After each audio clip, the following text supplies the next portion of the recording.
नमस्कार विद्यार्थी मित्रांनो, आज आपण प्रॅक्टिस सेट 5.2 यातील काही उदाहरणं सोडवणार आहोत. हा पूर्ण प्रॅक्टिस सेट सेक्शन फॉर्म्युल्यावर आधारित आहे. मागच्या तासिकेला आपण सेक्शन फॉर्म्युल्याचा अभ्यास केला. सेक्शन फॉर्म्युला कशा पद्धतीने आला हे आपण बघितलं. सेक्शन फॉर्म्युल्यावरून आपल्याला काही मिड पॉईंट फॉर्म्युला मिळाला. नंतर centroid of the triangle means the coordinates of the centroid, how to find the coordinates of the centroid हे आपण बघितलं. या सगळ्या दोघं फॉर्म्युल्यांवर आधारित एक्झाम्पल्स या प्रॅक्टिस सेट 5.2 मध्ये दिलेले आहेत. अतिशय सोपी अशी उदाहरणं याच्यामध्ये आहेत. फक्त ही उदाहरणं सोडवताना आपल्याला काय काळजी घ्यायला पाहिजे, तर सगळ्यात महत्त्वाचा मुद्दा की आपण ते उदाहरण वाचलं पाहिजे. वाचल्यानंतर ते उदाहरणाचा अर्थ आपल्याला कळायला पाहिजे, म्हणजे आपल्याला आकलन झालं पाहिजे. आणि त्यानंतर ते उदाहरण सोडवण्याची पद्धती आपल्याला माहिती असली पाहिजे. या सगळ्या बाबी आपल्याला माहिती असतील तर आपण कुठलंही उदाहरण व्यवस्थितरित्या न चुकता, कुठल्याही त्याच्यामध्ये अडचण न येता आपण ते उदाहरण सोडवू शकतो. तर असे काही उदाहरणं आपल्याला आज बघायचे आहेत, त्याच्या काही आयडियाज आपल्याला घ्यायच्या आहेत. तर चला आपण सुरुवात करूया एक्झाम्पल नंबर 1 पासून. Practice set 5.2. Practice set 5.2. Example number 1 आपल्याला दिलेला आहे. एक्झाम्पल अशा पद्धतीने आहे. Find the coordinates of point P if P divides the line segment. मी उदाहरण या ठिकाणी लिहितो म्हणजे आपल्या लक्षात येईल. Find the coordinates of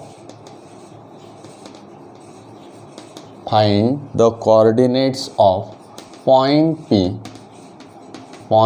P if P divides line segment joining the points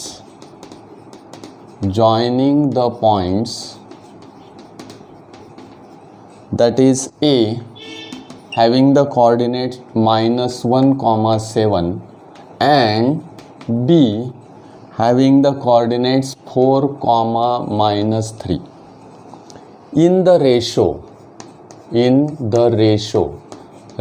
is given 2:3. Yes, this is a simple example. Means by using the section formula we can easily solve such a type of examples. Now clearly in that example we are given that find the coordinate of the point P which divides the line segment AB. The coordinates of A and B have given to you in the ratio is also given. Suppose this is a segment that is AB. Coordinates of A -1, 7. Coordinates of B 4, -3. Yes, this point P divides in the ratio 2:3. Coordinates of P x, y we have to find. Yes, find the coordinates of the point P. P चे coordinates मला काढायचे आहेत. P चे coordinates समजा XY आहेत असं गृहीत धरलं. मग काय काय व्हॅल्यू मला दिलेले आहेत, उदाहरणाचा कसा विचार करायचा बघा. मला हे कोऑर्डिनेट्स दिलेले आहेत. या कोऑर्डिनेट्सला मला x1, y1 याला x2, y2 असं ॲझ्युम करता येईल. 2:3 रेशो m:n दॅट इज 2:3 हा रेशो मला दिलेला आहे. म्हणजे value of m is 2 and value of n is 3. Yes, मग याप्रमाणे मी जर विचार केला तर आपल्याला लिखाणाची पद्धत कशी असावी. लेट P divides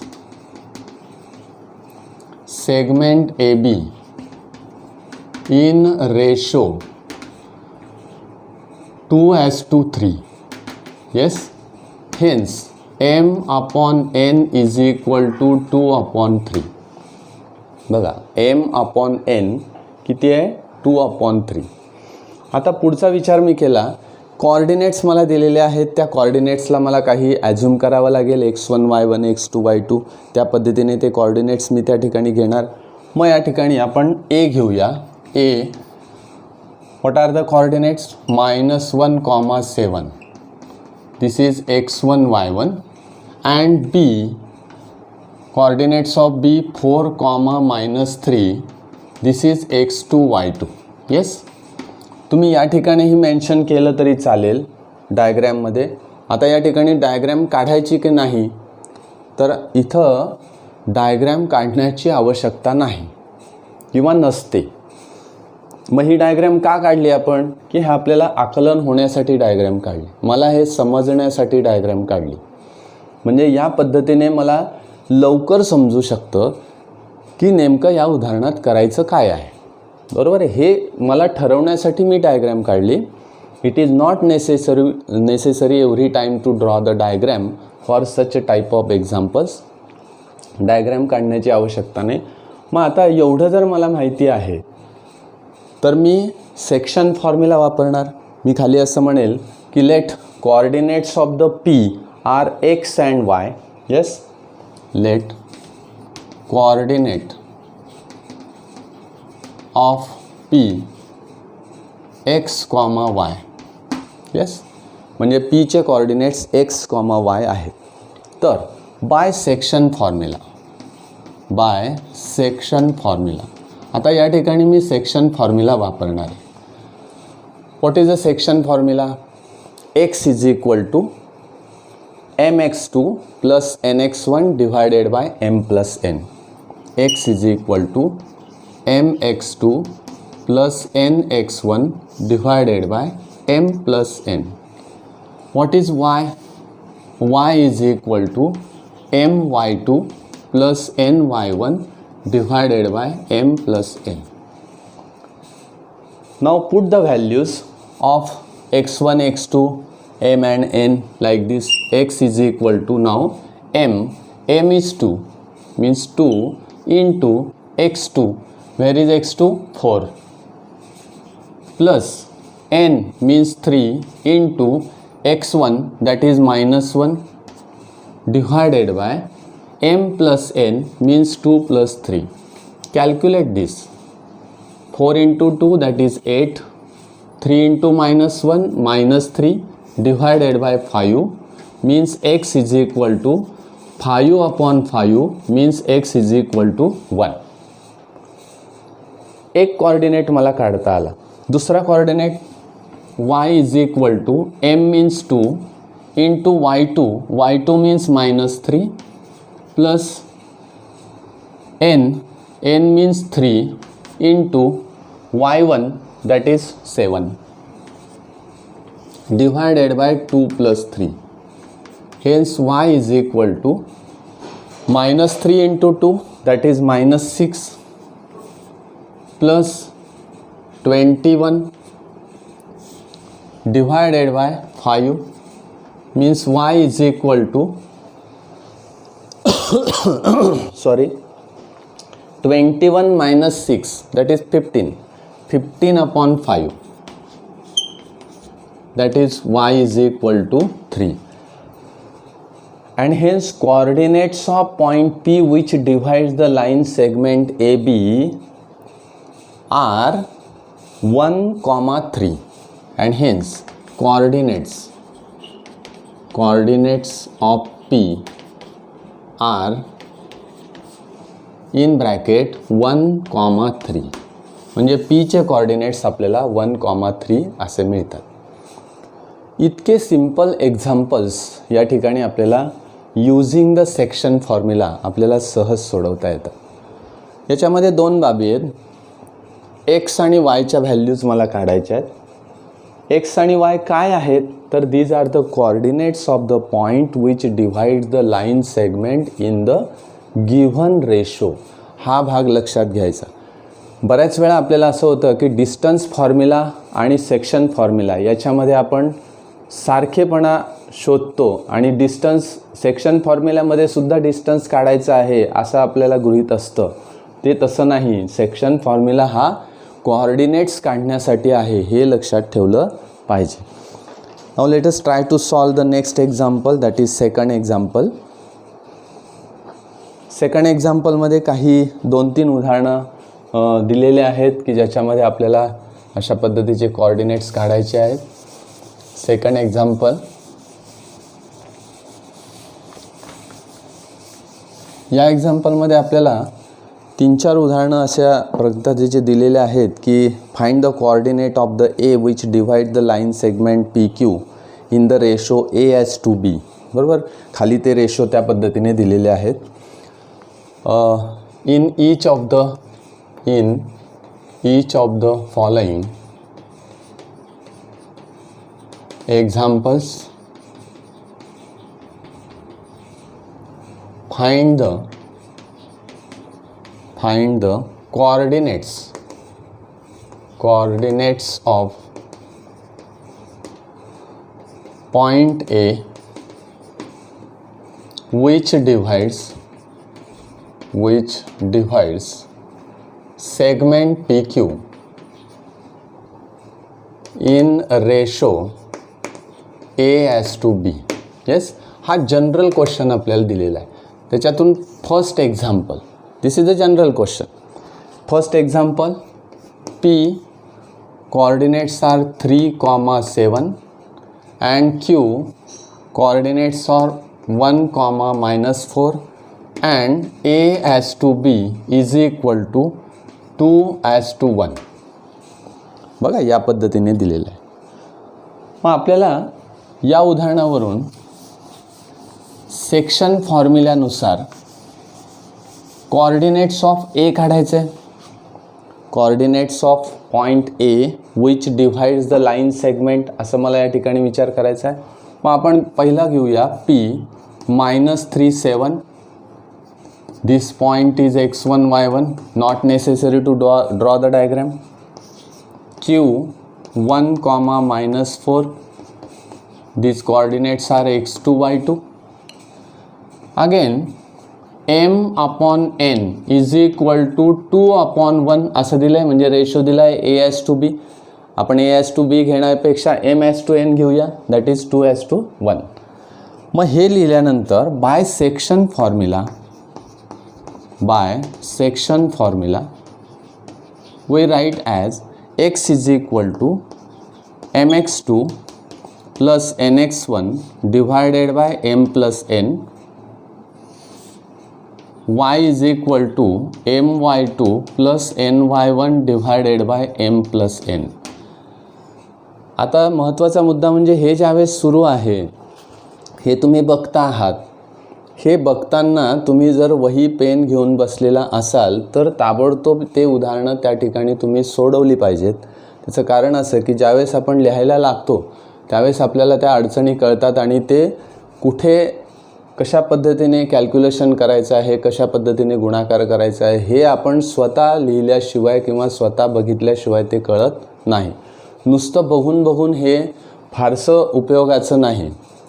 त्यामुळे तुम्ही आता हे सुरू असताना सरळ आपण वही पेन घ्यायचा आणि त्या पद्धतीने लिहायला सुरुवात करायची, त्या पद्धतीने उदाहरण सोडवायला सुरुवात करायची. मार्गदर्शन तुम्हाला मिळतंच आहे, पण स्वतः सोडवण्याचा सराव आपल्याला करावा लागेल. म्हणून x is equal to mx2 मी फॉर्म्युला लिहिलेला आहे. पुट द व्हॅल्यूज, या ठिकाणी मला व्हॅल्यूज टाकायच्या आहेत. x is equal to m, what is m? 2. Yes, 2 into x2 is 1 plus n means 1 लिहिण्याची गरज नाही. x1 म्हणजे -3 into -3, yes, divided by 2 + 1, yes, and hence x is equal to, या ठिकाणी मी लिहितो 2 into 1 that is 2 -3 divided by 3 and hence x is equal to -1/3. This is the first coordinate. Second coordinate, y is equal to m means 2, y2 means -4 plus n means 1 लिहिण्याची गरज नाही 7 divided by 2 plus 1. Again y is equal to -4 into 2 that is -8 and plus 7 divided by 3 and hence y is equal to again -1/3 and hence coordinates of A direct असं लिहिलं तरी चालेल ax, y is equal to हा coordinate काय आहे तर -1/3, -1/3. This is the coordinate of point A which divides the line segment that is PQ in the ratio A:B. असंच एक सेकंड एक्झाम्पल आहे ते पण आपण बघूया आणि याच्यात एकूण 3 उदाहरणं दिलेत. 2 उदाहरणं आपण या ठिकाणी बघूया. तिसरं जे उदाहरण आहे ते तुम्ही स्वतः सोडवा कारण तुम्ही आता वही पेन घेऊन बसलेला आहात. P पॉईंट्स दिलेत मला -2, -5, Q 4, 3 and A:B. This ratio is 3:4. Yes. Again same process या उदाहरणाप्रमाणेच मी प्रोसेस करणार. कशा पद्धतीने P -2, -5 this is x1 y1, Q 4, 3 this is x2 y2. What is ratio m:n is equal to 3/4. इथून मला लगेच कळतं आहे की m is equal to 3 and n is equal to 4. Yes. By section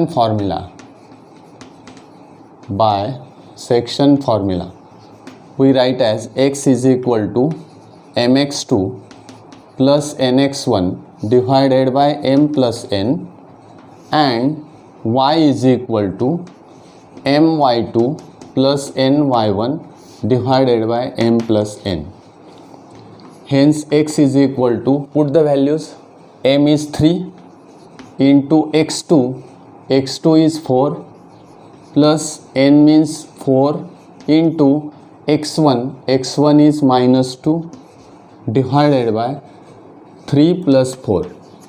Yes, x is equal to 4 into 3 that is 12. Here is -8. Yes, divided by 7 means what is the value of x? X is equal to 4/7. What is the value? X is equal to 4/7. आता पुढचा मुद्दा घेऊया आपण. y is equal to m means 3 into y2 that is 3 plus n means 4, y1 that is -5 divided by 3 plus 4.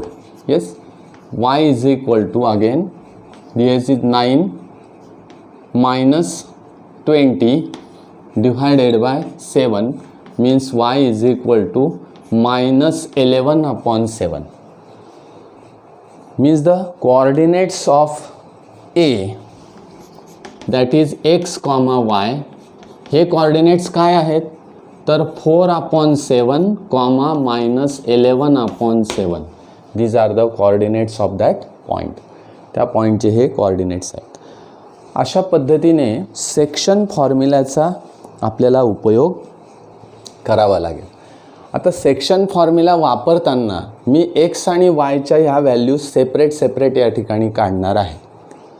बऱ्याच ठिकाणी, बऱ्याच पुस्तकामध्ये, बऱ्याच ठिकाणी तुम्ही जर बघितलं उदाहरणं सोडवलेले असतात त्या ठिकाणी एकाच ब्रॅकेटमध्ये जसं की आपण x आणि y लिहितो तर हे दोघं व्हॅल्यूज एकाच ब्रॅकेटमध्ये लिहिलेले आहेत आणि त्याच ठिकाणी सॉल्व केलेले आहे. बरोबर आहे. ते सुद्धा चुकीचं नाही पण आपल्याला स्टेप बाय स्टेप जाताना अशा पद्धतीने सेपरेट व्हॅल्यू लिहिणं फार गरजेचं आहे. त्याचं कारण असं की त्याच्यामध्ये आपल्या चुका होत नाहीत. ओके. आता आपण पुढच्या उदाहरणाकडे जाऊया. Example number 3. याच्यातले फर्स्ट, सेकंड, अजून एक थर्ड एक्झाम्पल आहे ते तुम्हाला सोडवायचं आहे. तुम्ही ते घरी निश्चित सोडवू शकाल. ते उदाहरण पुस्तकात दिलेलं आहे 5.2मध्ये क्वेश्चन नंबर 2 जर बघितला त्याच्यामधलं 3rd एक्झाम्पल ते तुम्ही सोडवा. ओके, आता नेक्स्ट एक्झाम्पलकडे आपण वळूया. एक्झाम्पल नंबर 3 और क्वेश्चन नंबर 3 आपण म्हणूया. या 3rd क्वेश्चनमध्ये मला काय दिलं आहे पहा. फाइंड द, क्वेश्चन आपण नीट समजून घेऊया आधी, आणि क्वेश्चन एकदा समजला की मग आपल्याला अडचण येत नाही. Find the ratio. आता बघा या ठिकाणी मला रेशो काढायचा आहे. Find the ratio. Find the ratio in which point t -1,6 divides the line segment joining the points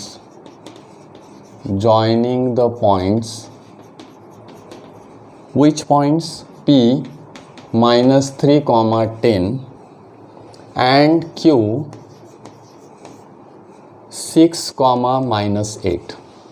yes, बघा find the ratio in which. आता इथे आपल्याला रेशो काढायचा आहे. या ठिकाणी मला कोऑर्डिनेट्स काढायचे नाहीत, या ठिकाणी मला रेशो काढायचा आहे.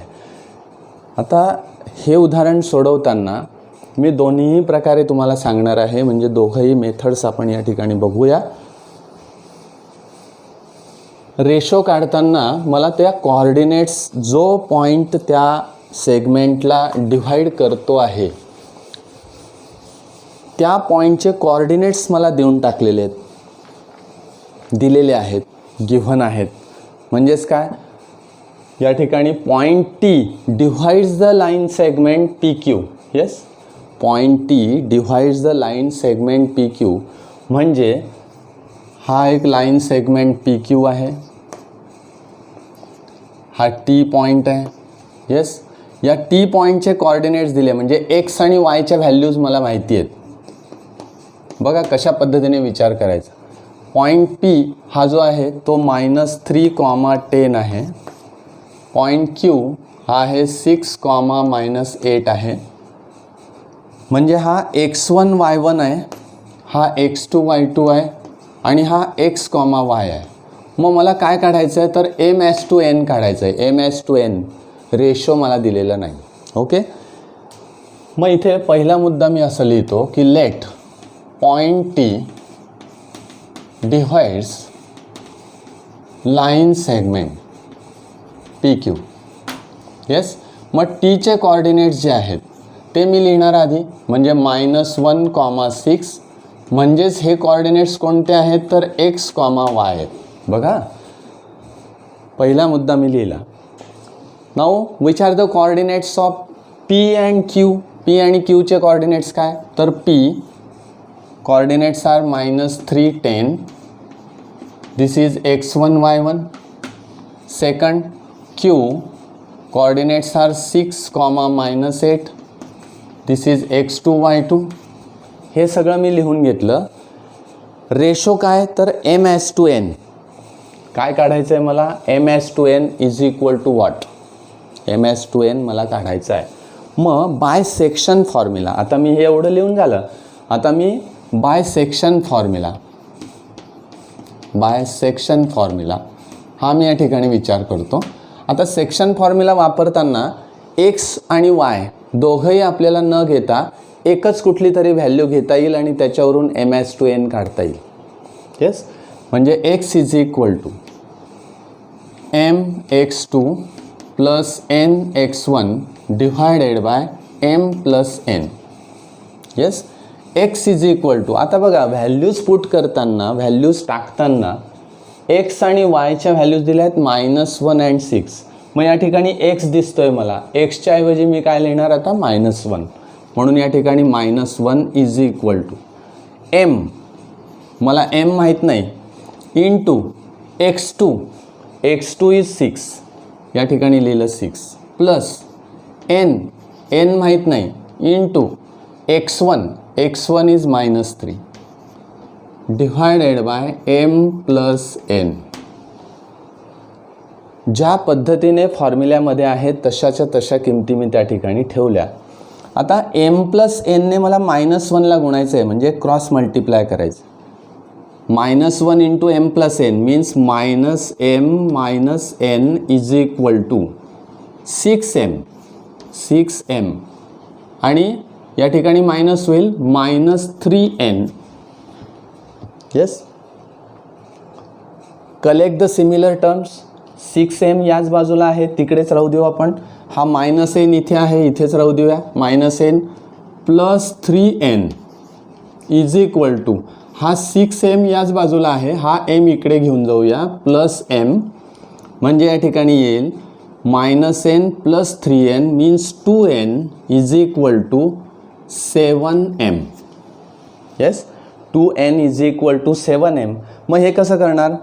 2n is equal to 7m, याचा अर्थ m अपॉन n मला पाहिजे, म्हणजे n आपण जर मी इकडे डिनॉमिनेटरला नेला तर 7 मला इकडच्या डिनॉमिनेटरला आणावं लागेल. म्हणजे इथे लिहायचं 2/7 is equal to m upon n and hence m as to n is equal to 2 as to 7. This is the ratio. In this ratio, this point T divides the line segment. अशा पद्धतीने मला हे सोडवता येईल. तुम्ही म्हटलं की sir आता y ची व्हॅल्यू टाकल्यानंतर येईल का? Yes, correct. y ची व्हॅल्यू तुम्ही जरी या ठिकाणी टाकली, हा जरी फॉर्म्युला वापरला, y is equal to my2 plus ny1 divided by m plus n. आता y ची व्हॅल्यू टाका 6. आता हे पुन्हा सोडवायचं नाही आहे, हा या ठिकाणी हे एक्झाम्पल संपलं. मी तुम्हाला हे एक्स्ट्रा सांगतो आहे की जर y ची व्हॅल्यू टाकली तर हेच उत्तर येतं आहे का? 2 as to 7. येस, तेच ॲन्सर येणार आहे. 6 is equal to m into y2 means -8 plus n into y1 is 10 and divided by m plus n. आता तुम्ही बघा या ठिकाणी m प्लस n ने इकडे गुणायचं आहे, म्हणजे 6m plus 6n is equal to -8m and plus 10n. Yes, आता हा -8m मी काय करतो, या बाजूला आणतो, म्हणजे तो काय होईल plus 6m plus 8m is equal to 10n. इथे 10n आहे, -6n, म्हणजे या ठिकाणी येईल 14m is equal to 4n. Yes, and hence m upon n is equal to 4/14. Simplest form करा याचा 4/14चा, that is 2/7. Ratio is same, that is 2/7. म्हणजे तुम्ही ज्यावेळेस रेशो काढायचा असेल त्यावेळेस x आणि y ची कुठलीही एक व्हॅल्यू मला गरजेची आहे. कुठलीही एक व्हॅल्यू मला माहिती असली पाहिजे तर मी रेशो सहज काढू शकतो. हा इकडचा जो पार्ट आहे तो मी तुम्हाला सहज या ठिकाणी दाखवला की y वरून सुद्धा ती व्हॅल्यू मला m/n आणता येते, x वरून सुद्धा आणता येते. कुठलंही एकच सोडवणं गरजेचं आहे, बरोबर आहे. म्हणजे आपल्याला कळालं आता की रेशो जर काढायचा असेल तर हा जो पॉईंट डिव्हाइड करतो त्याच्यापैकी एक कोऑर्डिनेट मला माहिती असणं गरजेचं आहे.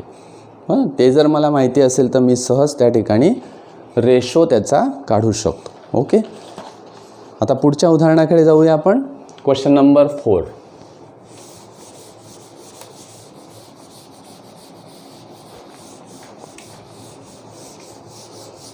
आता हा क्वेश्चन नंबर 4 जो मला दिलेला आहे त्यात थोडंसं विचार आपल्याला करावा लागेल की एक सर्कल दिलेला आहे, तो एक सर्कलचा एक सेंटर दिलेला आहे आणि त्या पद्धतीने डायग्रॅम काढून आपण बघूया कशा पद्धतीने करता येईल.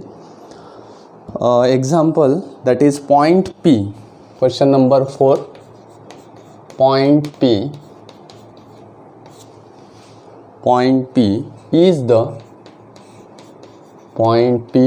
the center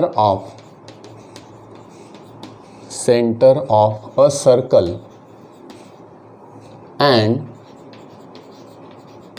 AB is diameter. AB is diameter. Yes. Find coordinates of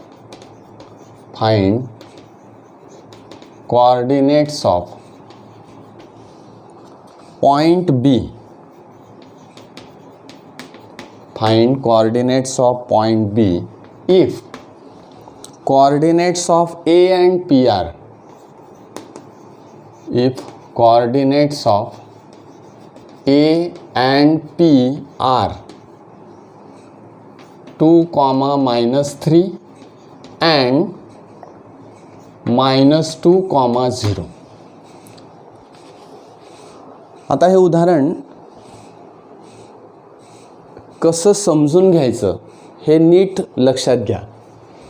point P is a centre of circle. एक साधं या ठिकाणी मी सर्कल काढलं. Point P is a centre of that circle. हा पी एक तो सेंटर आहे. ठीक आहे. पुढे आपण जाऊया.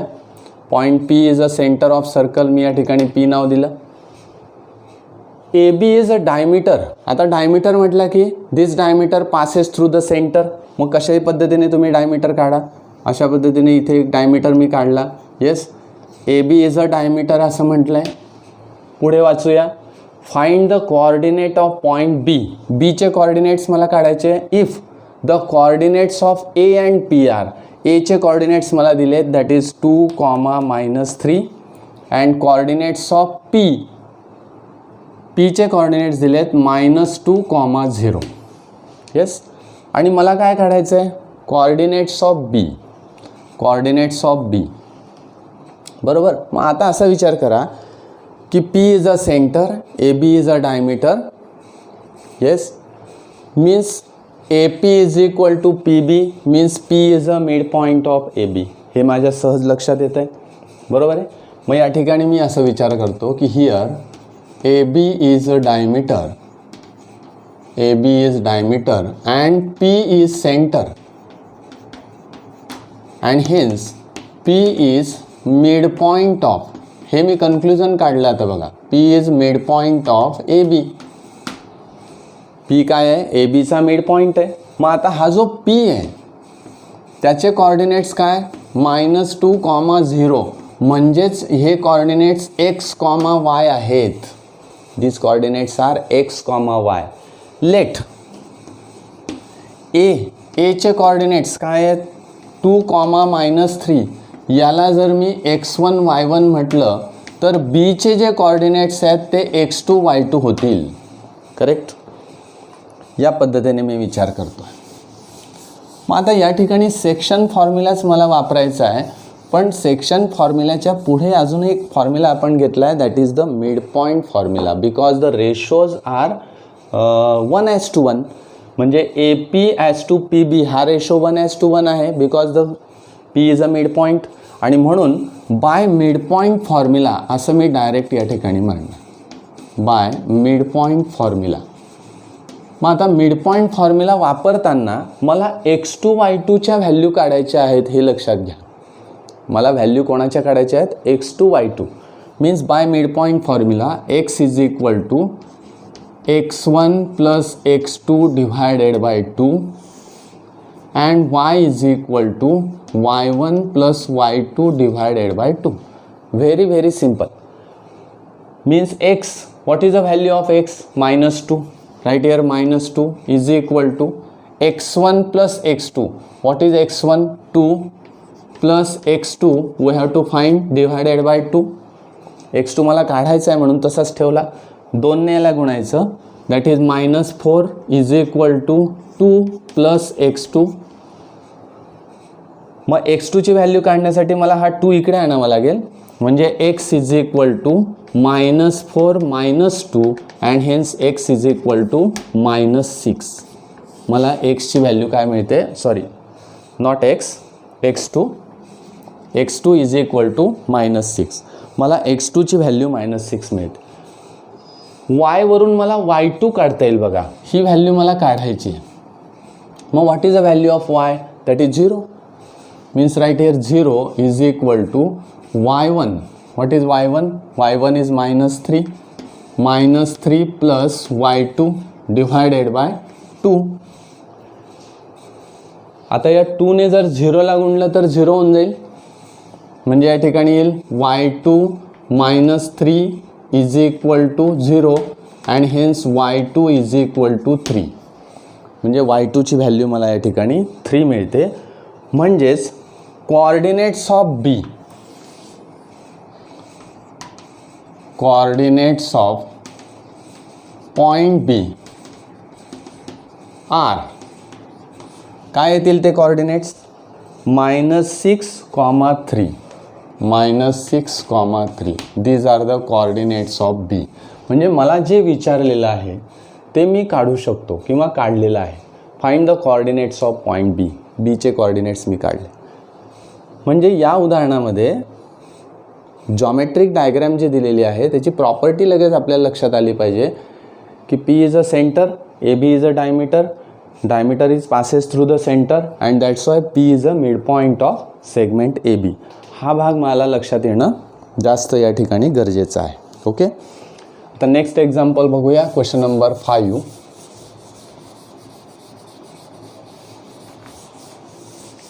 आता या नेक्स्ट क्वेश्चन नंबर 5 मध्ये पुन्हा आपल्याला अशाच पद्धतीने काही रेशोज दिलेले आहेत.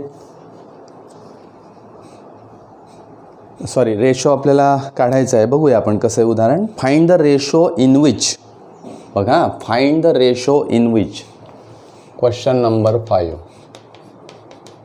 Find the ratio in which point P coordinates are k, 7 divides the line segment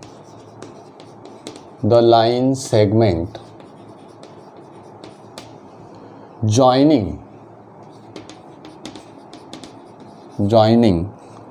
A 8, 9 and B 1, 2. Also find K.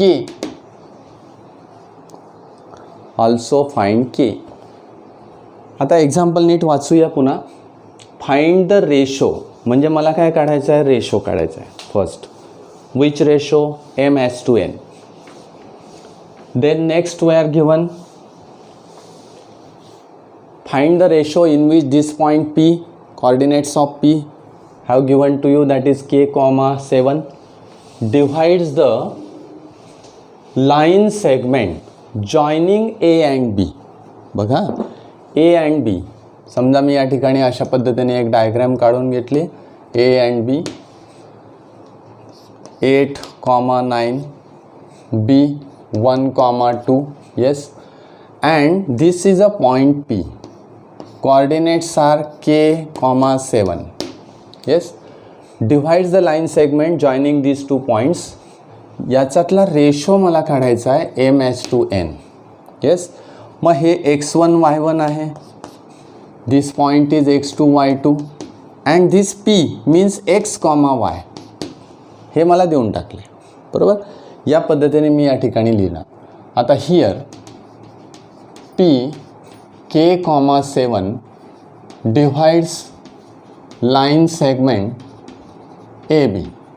बरोबर, कोणत्या रेशोत डिवाइड करतोय ते माहीत नाही, म्हणून हा जो P आहे k, 7 याला मी x, y असं मानतो.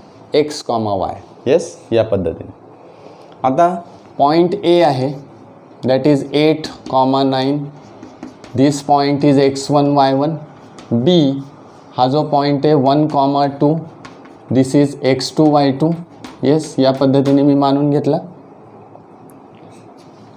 बघा, A म्हणजे काय? x1 y1.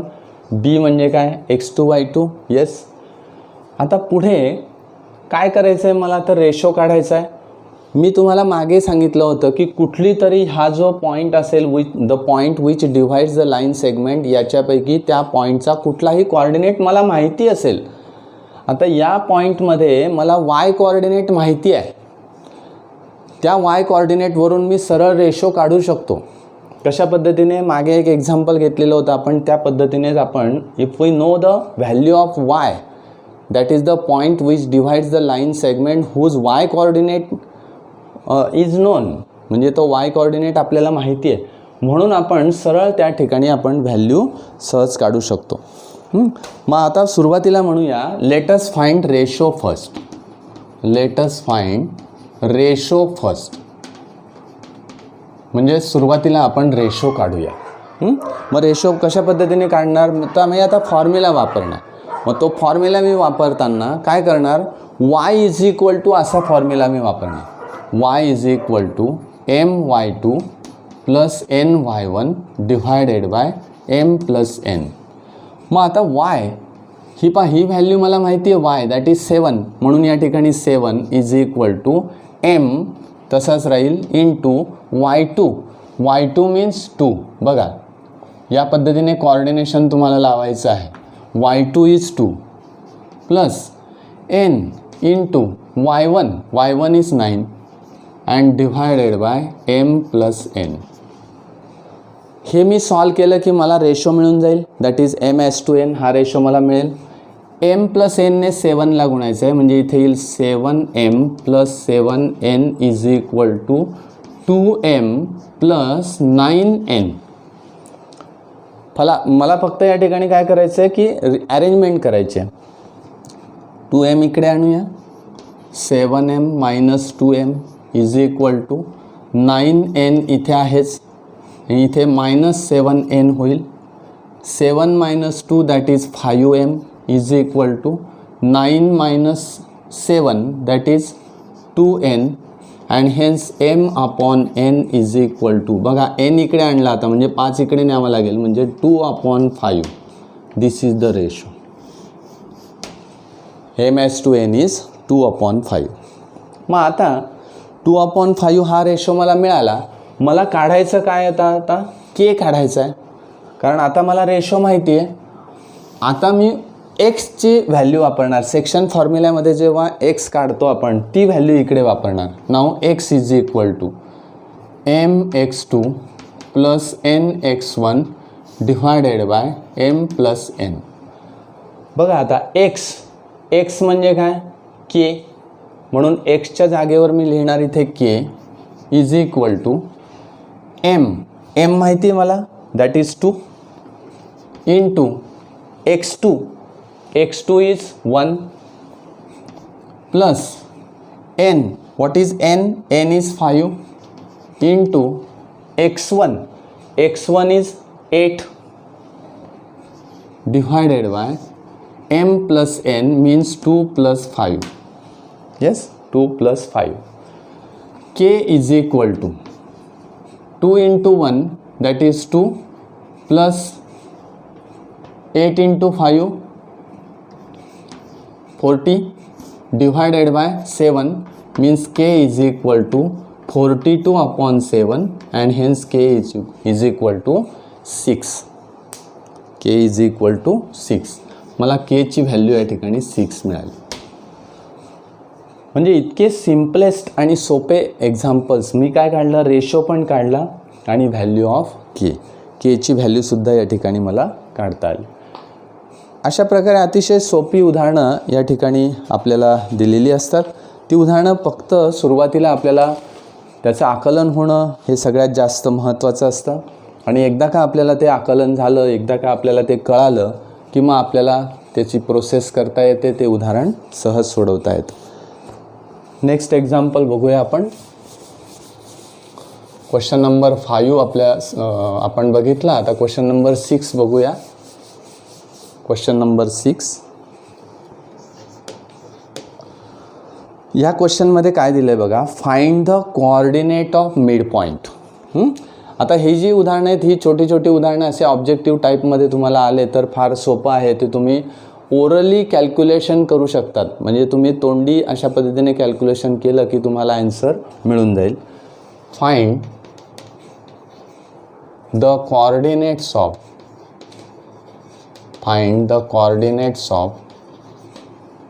midpoint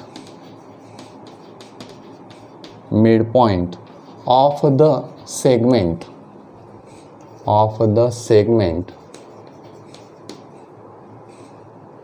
joining points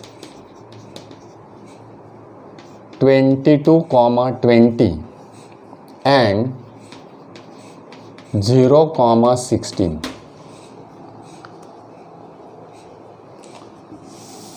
हे दोन पॉईंट्स जोडणारा जो सेगमेंट आहे त्याच्या मिडपॉईंटचे कोऑर्डिनेट्स मला काढायचे. Find the coordinates of the midpoint joining this to points. अतिशय सोपं आहे. मग आता हे जे पॉईंट्स मला दिलेले आहेत त्याला मी ॲझ्युम करून घेतो. फर्स्ट सपोज हा ए पॉईंट आहे. येस, त्याला आपण 22,20 असं म्हणूया. दिस इज x1 y1. दुसरा जो पॉईंट आहे तो बी आहे असं गृहीत धरूया. 0,16. दिस इज x2 y2. येस, आता पुढे मला जो मिडपॉईंट काढायचा आहे तो पी आहे असं गृहीत धरूया की let P is midpoint of A B and hence पीचे कोऑर्डिनेट्स x, y आहेत असं मी गृहीत धरतो. मग hence bye midpoint formula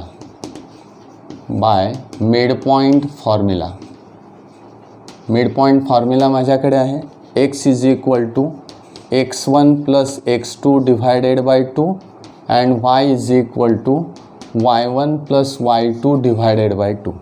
means x is equal to x1 आपल्याला इथे दिलेला आहे बघा. x1 प्लस x2 म्हणजे 22 plus 0 divided by 2. y is equal to 20 plus 16 divided by 2. Yes, x is equal to 22/2 direct मला करता येईल इथे 11.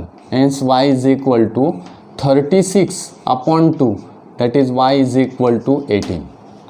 म्हणजे कोऑर्डिनेट्स मला काय मिळाले? पीचे coordinates of P that is x, y. हे कोऑर्डिनेट्स किती मिळाले तर 11,18. हे आपण ओरली करू शकलो असतो बघा. 22 प्लस 0/2 20 प्लस 16/2 सहज मला या ठिकाणी करता येतं. पण ज्यावेळेस उदाहरण येतं त्यावेळेस आपल्याला ही प्रोसेस माहिती असली पाहिजे, बरोबर आहे. कारण बऱ्याच वेळा असं होतं की आपण ओरली ते उत्तर पटकन काढतो, पण ज्यावेळेस आपल्याला लिहावं लागतं, एक्सप्लेन करावं लागतं, त्यावेळेस आपल्याला ती अडचण येते. आणि ती सोडवण्यासाठी आधी कसं लिहायचं हे बघायचं आणि नंतर आपल्याला तोंडी सहज सोडवता येतं. ओके, आता क्वेश्चन नंबर 7कडे आपण जाऊया. क्वेश्चन नंबर 7मध्ये काही सब क्वेश्चन्स दिलेले आहेत. ते सब क्वेश्चन्स पण आपल्याला सोडवायचे आहेत. ते तुम्हाला सहज सोडवता येतील. क्वेश्चन अशा पद्धतीने दिलेला आहे. Find the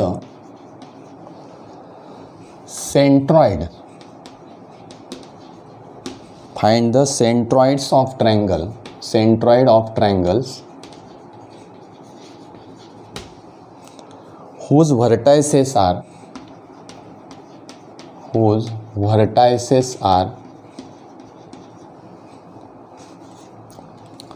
first. बघा मला काय काढायचं आहे आता? सेंट्रॉइड काढायचं आहे. सेंट्रॉइड आपण सेंट्रॉइड फॉर्म्युला बघितलेला आहे. व्हर्टायसेस त्या ट्रँगलचे दिले आहेत -7 6 सेकंड 2, -2 अँड 8, 5. हे 3 पॉईंट्स आहेत म्हणजे 3 कोऑर्डिनेट्स आहेत. These are the vertices of the triangle. हे ट्रँगलचे व्हर्टायसेस मला दिलेले आहेत. मग त्याला तुम्ही ट्रँगलला नाव द्या नका देऊ, नंतर तुम्ही अशाच पद्धतीने ठेवा, हरकत नाही. या ठिकाणी तुम्हाला व्हर्टायसेस मात्र दिलेले आहेत. मग आता सोपी पद्धत आपण बघूया की एक एक पॉईंटला मला ॲझ्युम करावं लागेल. तर या पॉईंटला मी डायरेक्ट या ठिकाणी ॲझ्युम करतो x1 y1. Yes, this point is x2 y2 and this point is x3 y3. याप्रमाणे मी ॲझ्युम करून घेतलं सरळच या ठिकाणी. म्हणजे परत परत ते मला लिहावं लागणार नाही. मग असं मी विचारात घेतो की let G x comma y is a centroid of this triangle. Let G x comma y is a centroid of the triangle. या ट्रायंगलचा सेंट्रॉइड काय आहे तर जी आहे असं मी गृहीत धरतो.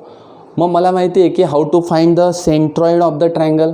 फॉर्म्युला आपल्याकडे आहे centroid formula by centroid formula. By centroid formula तो अतिशय सोपा आहे. कशा पद्धतीने तर x इज इक्वल टू म्हणजे हा जो x कोऑर्डिनेट आहे सेंट्रॉइडचा तो कसा काढता येईल x1 plus x2 plus x3 divided by 3 and y is equal to y1 plus y2 plus y3 divided by 3. या पद्धतीने मला ते काढता येईल. फक्त व्हॅल्यूज टाकायच्या आहेत. Put the values. x is equal to x1 -7 plus 2 and plus 8 divided by 3. Yes means x is equal to बघा आता 8 आणि 2 10 8 plus 2 that is 10 10 minus 7 10 minus 7 that is 3 divided by 3 means x is equal to 1. मला xची value या ठिकाणी 1 मिळाली. दुसरा भाग y1 that is 6 plus y2 that is -2. मी या ठिकाणी डायरेक्ट -2 लिहितो चालेल. Yes and plus 5 divided by 3 means y is equal to 6 minus 2 6 minus 2 that is 4 4 plus 5 that is 9 9 upon 3 means y is equal to 3. Means coordinates of G are 1, 3. Yes, these are the coordinates of the centroid of the triangle. त्या सेंट्रॉइडचे हे coordinates आहेत. मग आता सरळ आपल्याला सेंट्रॉइडचे coordinates मिळाले तर अशा प्रकारचे 3 पॉईंट्स आपल्याला दिले. These are the 3 are the vertices of the triangle. आणि हे व्हर्टायसेस मला दिलेले असल्यानंतर सेंट्रॉइड काढता येईल. It is easy to find out the centroid. अशा प्रकारचे अनेक उदाहरणं आपल्याला सोडवता येतील. हे एक एक्झाम्पल म्हणून या ठिकाणी घेतलेलं आहे. तुम्ही अशा प्रकारचे सेंट्रॉइड काढण्याचे बरेचसे उदाहरणं सहज त्या ठिकाणी सोडवू शकतात. येस, आता यामध्ये आपण वेळ न घालवता या ठिकाणी एक्झरसाइजमध्ये याचे जवळजवळ 3-4 सब क्वेश्चन्स दिलेले आहेत या प्रश्नावरचे. तर हे सगळे तुम्ही सोडवायचे आहेत. Find the centroid of the triangle whose vertices are given. This is the question number 1. Question number 2ला अजून 3 व्हर्टायसेस दिलेले आहेत. क्वेश्चन नंबर 3ला पुन्हा 3 व्हर्टायसेस दिलेले आहेत. अशा पद्धतीने तुम्ही स्वतः ते सोडवून बघायचं आहे. आता नेक्स्ट क्वेश्चनकडे आपण जाऊया. नेक्स्ट क्वेश्चनसुद्धा अतिशय सोपा आहे. तो पण आपण या ठिकाणी सेक्शन फॉर्म्युला किंवा मिड पॉईंट फॉर्म्युला किंवा सेंट्रॉइड फॉर्म्युला याच्यावरच तो आधारलेला आहे. तो पण क्वेश्चन आपण या ठिकाणी बघूया. जनरली सेंट्रॉइडवर हा आधारलेला आहे. Question number 8 that is question 8. In triangle ABC G -4, -7 is the centroid. बघा आता थोडंसं हे जे क्वेश्चन आहेत याच्यापेक्षा थोडासा वेगळा तो क्वेश्चन दिलेला आहे. कारण इथे आपल्याला सेंट्रॉइड काढायचं आहे. या क्वेश्चनमध्ये आपल्याला सेंट्रॉइड दिलेला आहे. सेंट्रॉइड आपल्याला दिलेला आहे. If A -14 -19 and B 3, 5 then find coordinates of C. Coordinates of point C. बघा इन ट्रायंगल ABC म्हणजे एक ABC ट्रायंगल आहे. या ABC ट्रायंगलमध्ये हा ABC ट्रायंगल आहे. याच्यामध्ये एचे कोऑर्डिनेट्स दिलेत -14, -19. Coordinates of B 3, 5. Coordinates of C मला दिलेले नाहीत, ते x3 y3 आहेत असं मी गृहीत धरतोय आता. ओके, हा आहे x1 y1, this point is x2 y2 and this is x3 y3. म्हणजे हे कोऑर्डिनेट्स मला माहीत नाही. मग अजून काय माहिती आहे तर सेंट्रॉइड मला माहिती आहे. बरोबर आहे, सेंट्रॉइड ऑफ दॅट ट्रायंगल हा मला माहिती आहे. समजा हा सेंट्रॉइड आहे जी, याचे कोऑर्डिनेट्स काय आहेत -4, -7. येस, हा जो आहे हा x, y अशा पद्धतीने आपल्याला दिलेलं आहे. काढायचं काय आहे x3 y3. येस, असा आपण विचार करूया. मग अशा पद्धतीने मी ॲझ्युम केल्यानंतर सरळ सेंट्रॉइड फॉर्म्युला वापरणार आहे. Yes, here the centroid G that is -4, 7, this is x, y. A जो पॉईंट आहे तो दिलेला आहे -14, -19. This is x1 y1. Yes, and second that is B, that is 3, 5, x2 y2. Yes, and C x3 y3. बघा, C जो point आहे तो मी x3 y3 असं मानून घेतला. आता बाय सेंट्रॉइड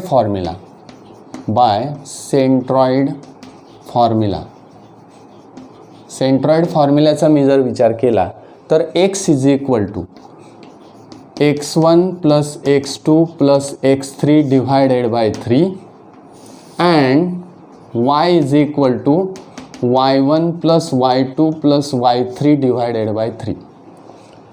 मला एक्सची व्हॅल्यू टाकावी लागेल. What is x -4.